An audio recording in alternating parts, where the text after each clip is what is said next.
सूरज की पहली किरण। सभी लोग अपने रोज़ के व्यवसाय और नौकरी के लिए निकल पड़ते हैं, पर कुछ लोग ऐसे भी हैं जो मुंबई सिर्फ एक महीने के लिए आते हैं और उस एक महीने की कमाई से पूरे साल अपने परिवार का पेट पालते हैं। मैं बात कर रहा हूँ कुछ ऐसे मजदूरों की जो आंध्र प्रदेश के गांव से मुंबई आते हैं। ये लोग मुंबई के खाड़ी इलाकों में उगने वाली एक प्रकार की सूखी घास से बीज निकालते हैं और उन बीजों को बाज़ार में बेचते हैं।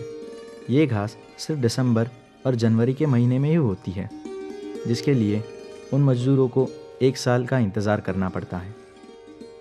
उन बीजों की कीमत 25 रुपये से लेकर 50 रुपये तक मिलती है।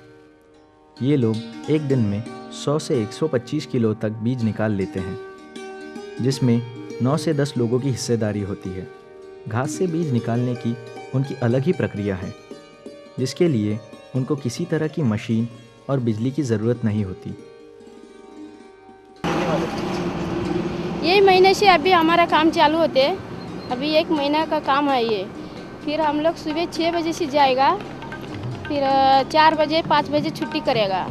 10 जन 11 जन 8 जन 9 जन ऐसा मिल के जाएगा जंगल में। फिर जंगल के किधर एक एक गाड़ी मिलते उतना हम लोग गोला करके फिर घर पे आ जाएगा। उधर ही गट्टा करेगा, गट्टा करके फिर एक दिन गाड़ी भर के आएगा।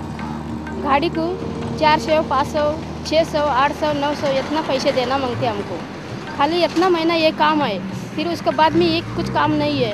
किधर लगेगा तो हम लोग काम करके खाएगा, नहीं लगेगा तो नहीं, ऐसा बैठना मांगते घर पे।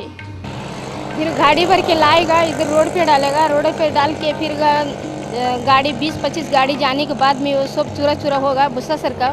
फिर उसके बाद में निकल के हम लोग चानी पकड़ेगा, साफ करेगा, साफ करके फिर उसके बाद में मस्जिद बंदर में जाएगा। कोई भी दुकान मिलना दे वो दुकान में हम लोग को कैसा भाव मिलते वैसा भाव में डालेगा। 20 रुपये 40 रुपये 50 रुपये ऐसा मिलते, कभी 30 रुपये मिलते। इतना भाव में हम लोग डालेगा। वो क्या भाव अभी हमको बोल के नहीं आता, वो कभी भी कैसा आते वैसा हम लोग डालेगा। ये वस्तु को बोल देते, उधर हम लोग किधर दुकान में डालते ना, उधर लाजवंती बोलते। उस रोजगार की सबसे बड़ी त्रासदी यही है कि उनको उस बीज के होने वाले सही उपयोग के बारे में पता ही नहीं है। पर जानकारों का मानना है कि उन बीजों का उपयोग साबुन जैसे घरेलू चीज़ों को बनाने के लिए किया जाता है, जिसके बदले व्यापारियों को काफ़ी अच्छी कीमत मिलती है।